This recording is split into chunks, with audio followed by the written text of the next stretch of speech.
দুনিয়াতে আল্লাহ তাআলা আমাদের পেছনে 4টা দুশমন লাগিয়ে দিয়েছে। কয়টা দুশমন? 4টা।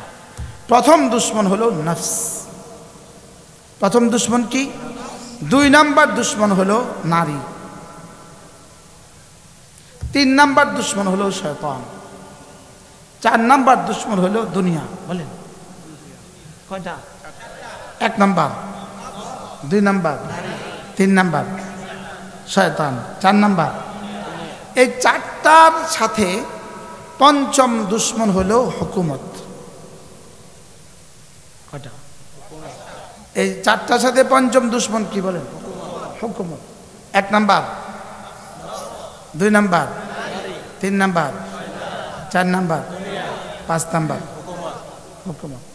বাকি মজার বিষয় হলো প্রথমটা যার মাগলুব তার সামনে সমস্ত দুশমন মাগলুব। প্রথমটা যার পরাজিত, বলেন প্রথম দুশমনের নাম কি? আবার বলেন প্রথম দুশমনের নাম কি? নফস। আচ্ছা, শয়তানকে সেজদা দিতে দিল না কে? হ্যাঁ, মুআযাল্লাহ। আদম আলাইহিস সালাম গন্ধম খেলেন কেন?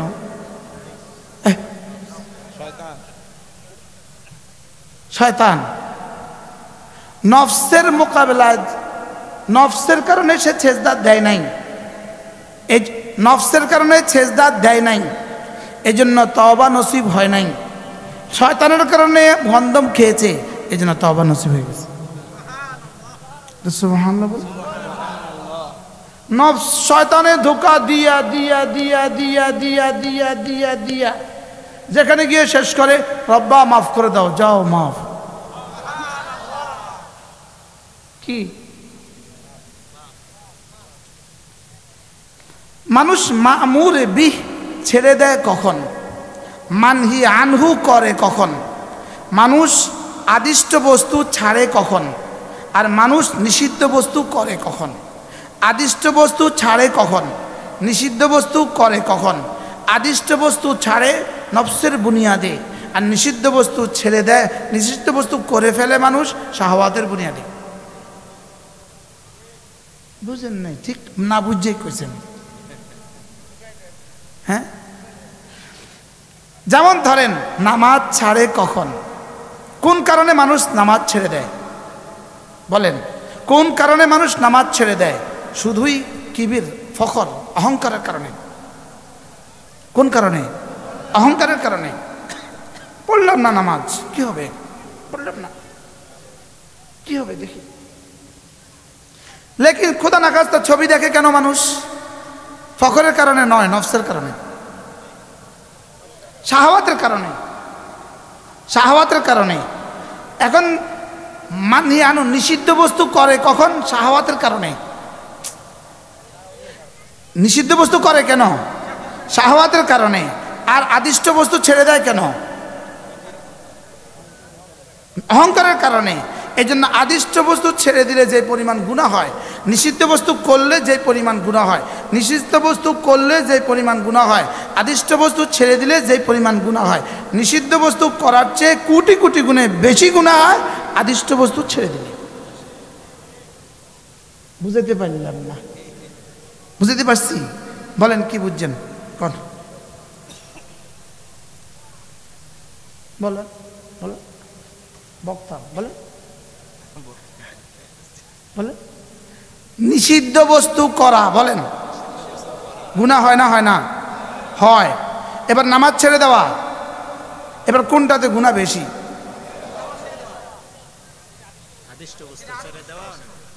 এটা আদিষ্ট বস্তু। আদিষ্ট বস্তু ছেড়ে দেওয়া, বলেন নিষিদ্ধ বস্তু করার চেয়ে কোটি কোটি গুণে জঘন্য বেশি।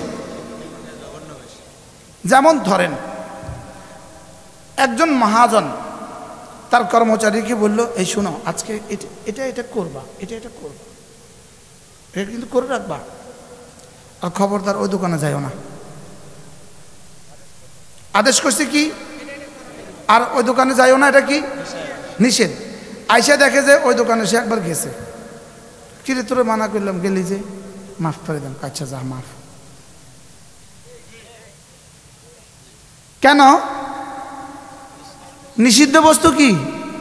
নিষিদ্ধ বস্তু করলে মাফ করে, লেকিন আদিষ্ট বস্তু ছেড়ে দিলে মাফ করে না। এখনো বুঝেন না? কি বুঝছেন না বলেন? আর শয়তান কি করছিল? কি করছিল সে? সেজদা দেয় নাই। কি করছে সে? আদিষ্ট বস্তু ছেড়ে দিয়েছে। আর আদম আলাইহিস সালাম কি করছে? নিষিদ্ধ কি ছিল? এ ফল খেও না, খেয়ে ফেলেছে। আদম আলাইহিস সালাম কি করছে? মানে আনহু করে ফেলেছে। আর শয়তান কি করছে? মামুরে বি ছেড়ে দিয়েছে। শয়তান মামুরে বি ছেড়ে দিয়েছে। এই জন্য শয়তানের তওবা কবুল হয় নাই, আর আদম আলাইহিস সালামের তওবা কবুল হয়ে গেছে।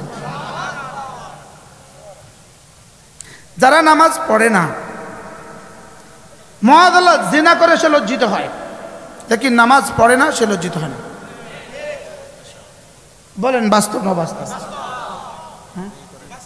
সে জিনা করছে, রাতের অন্ধকারে সে ডরায়, ভয় পায়, কি জানি হয়ে যায়, কি জানি হয়ে যায়। লেকিন নামাজ ছাড়ছে, এশার নামাজে না পড়ে ঘুমাইছে, কি জানি হয়ে যায় সে একবার বলে নাই,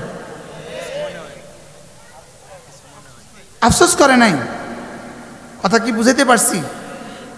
18টা উজুহ লিখছে, 18টা কারণ লিখছে। লা তারকুল মা'মুর বিহ আ'যামু ইলাল্লাহ মিন ইরতিকাবিল মাআসি। গুনাহতে লিপ্ত হওয়ার চেয়ে আদিষ্ট বস্তু ছেড়ে দেওয়া আল্লাহ তাআলার কাছে কোটি কোটি গুণে জঘন্য অপরাধ। আচ্ছা, রোজা রাখে নাই, সে কিছু মনে করে, কিন্তু আরেকজনের পকেট থেকে 10 টাকা চুরি করছে, এবার বাড়ি যা দেখেন তার কলজার অবস্থা কি।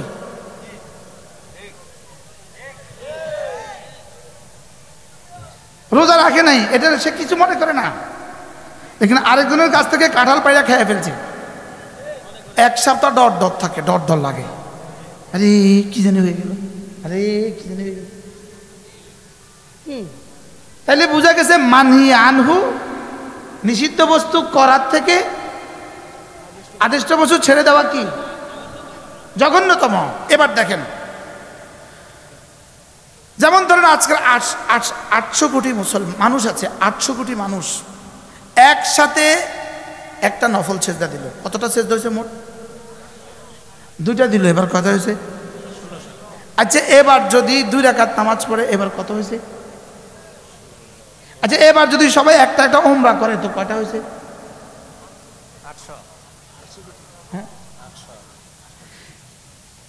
এই 800 কোটি মুসলমান মানুষের সমস্ত নফল ইবাদত এক পাল্লা দিয়ে দেন, এর সাথে কোটি কোটি কোটি কোটি কোটি কোটি জিনদের সমস্ত নফল ইবাদত ওই পাল্লা দিয়ে দেন। এবার সমস্ত ফেরেশতাদের তাসবিহাতগুলোকে ওই পাল্লা দিয়ে দেন। এবার একটা গুনাহ থেকে বেঁচে থাকার সওয়াব এই সকলের চেয়ে বেশি।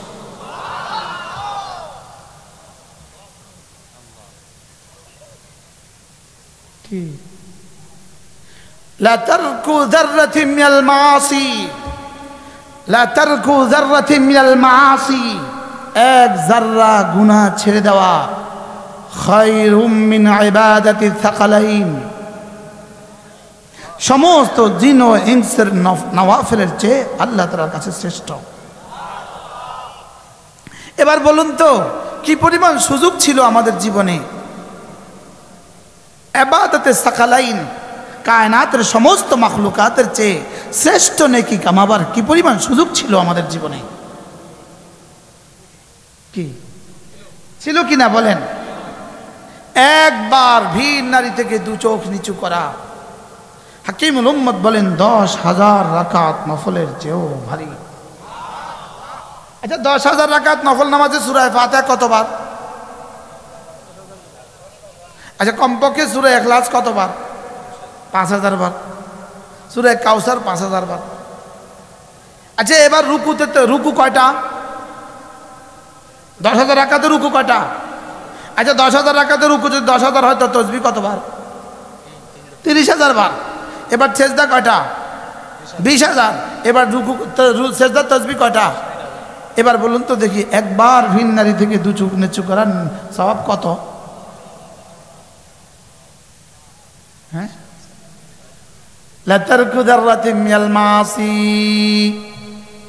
এক যাররা গুনাহ ছেড়ে দেওয়া, খায়রুম মিন ইবাদাতিস সাকালাইন। আল্লাহ, আপনি গুনাহ ছাড়বেন কখন? গুনাহ ছাড়বেন কখন? তিনটা যদি আপনার কলিজায় গালেব হয় আপনি গুনাহ ছেড়ে দিবেন। তিনটা বস্তু যদি কারোর কলিজায় গালেব হয় সে গুনাহ ছাড়তে বাধ্য। এক নম্বরে আল্লাহর মহব্বত যদি গালেব হয়। সুবহানাল্লাহ, কার মহব্বত? ওয়াল্লাযীনা আমানু আশাদ্দু হুব্বান লিল্লাহ, মুমিনকে যার কলিজা আল্লাহ তাআলা ভালোবাসা সবচেয়ে বেশি। এবার আল্লাহর মহব্বত কলিজা আসবে কি দিয়ে? আল্লাহর মহব্বত কলিজা আসবে কি দিয়ে? দুই নম্বর হলো আল্লাহর রহমতের আশা, তিন নম্বর হলো আল্লাহ তাআলার আযাবের ভয়। মহব্বত, আশা, ভয়, মহব্বত, আশা, ভয়। আবার বলেন, আবার বলেন। এই তিনটা যার কলিজায় যদ্দূর, তার কোনো ইবাদত ছুটে না, তার দ্বারা কোনো গুনাহ হয় না। ইবাদত নামাজ ছুটে কখন? তিনটা নাই এর জন্য। গুনাহ হয় কখন? তিনটা নাই এর জন্য। গুনাহ হয় কখন? তিনটা নাই এর জন্য। আবার বলুন, গুনাহ হয় কখন?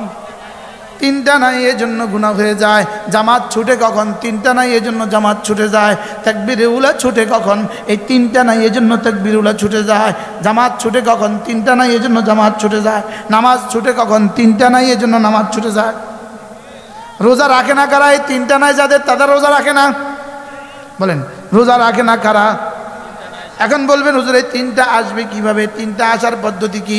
এক নম্বর আল্লাহর ভালোবাসা, দুই নম্বর আল্লাহর রহমতের আশা, তিন নম্বর আল্লাহ তাআলার আযাবের ভয়। ওয়াল্লাযীনা আমানু আশাদ্দু হুব্বান লিল্লাহ। আরেক আয়াতে ইয়ারজুনা রাহমাত রাব্বিহিম, ইয়ারজুনা রাহমাত রাব্বিহিম ওয়া ইয়াখাফুনা আযাবাহু। এরা আল্লাহকে ভালোবাসে, এরা আল্লাহর রহমতের আশা করে, এরা আল্লাহর আযাবকে ভয় করে। সুবহানাল্লাহ।